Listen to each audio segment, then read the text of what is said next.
Telegraph, will VAT on private schools stop all of those private school users from voting Labour, which I'm sure they were going to do? Yes, of course they will. Private school VAT may swell state school class sizes, admit Thornberry. Now, this is Emily Thornberry, Shadow Education Secretary, and she has come onto GBNews. She did this morning. She came onto GBNews. Fair play to her. And this is part of the interview there. I think that is almost a news story in and of itself. We've had Labour politicians, but we're sort of slowly but surely, the more Labour politicians that come on, and she came on the Camilla Tominey show, and I just think that's a really good sign of not being a bunch of cowards and coming on and defending and fighting for their or our positions or left-wing positions, as opposed to just leaving. Yeah. I just think it's a good sign. That's all I'm going to say. As to what she was actually talking about, I kind of disagree with her.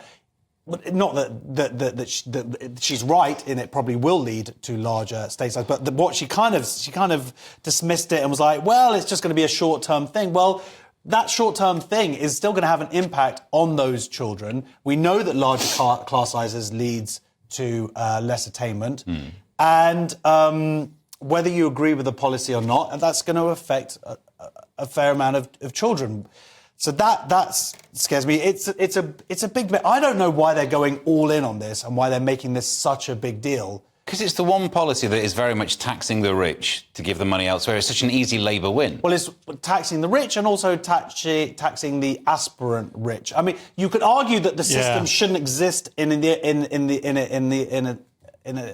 own place. I'm coming back to aspirant at some stage, but plough on. I could do with one. I mean, what I would say is you might... Did you go to one of those fancy schools that someone paid for and you come back with aspirant? I came to the middle one. All right. What was the word? Aspirational. Aspirant might be... I need an aspirant. I had a coffee before the show. This tie's a little bit too tight. I'm still reeling from how handsome I looked when I went to the toilet before the show. It's difficult when you're that good looking, Josh. You might not like private schools, and you might dislike the fact that people of sort of wealth and privilege are able to obtain these privileged positions, such as private schools. However, they are aspirational, and a lot of people, Even I know people that are sending their kids to private schools. At and 20, you're scum. And I am scum. And at £24,000 a year. Now, they are aspirational for their children, and they are pulling... They're aspirant for their children, and they are pulling together the money to do that. So it's not just going to impact the very wealthy. It falls into this kind of politics of envy position for me.